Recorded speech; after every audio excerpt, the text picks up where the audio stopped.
Big tech may be happy to see 2022 go, but after layoffs, regulatory scrutiny, and crashing stock prices, what lies ahead for the industry? Yahoo Finance's Allie Garfinkle joining us now with that look ahead. And Allie, guess what might 2023 look like?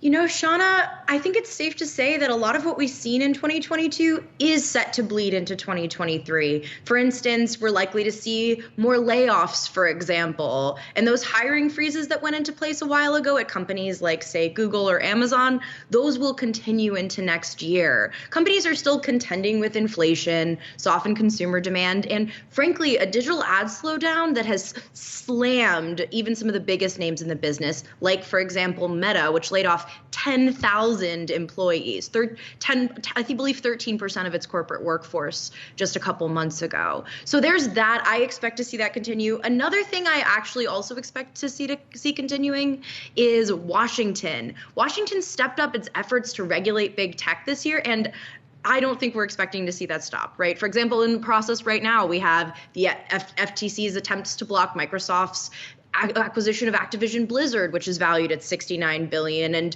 Meta's acquisition of VR company Within. There's also on top of all this, right, there's the ongoing battle over Section 230 and Google's fighting a lawsuit related to its search dominance. So there's a lot going on the Washington front. Expect to see things like layoffs and hiring freezes continue, but there is a kicker.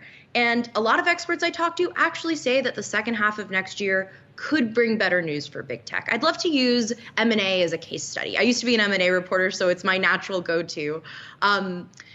Look for a reset in tech M&A, for example, especially in Q3 and Q4. Private market deals are going to recover before the big public market deals, but we are going to see notable consolidation, even from companies like Amazon or Microsoft as the year goes on, in all likelihood. So I think EY TMT leader Carl Chang summed it up best. He said he's going into this year looking at M&A and big tech overall cautiously optimistic.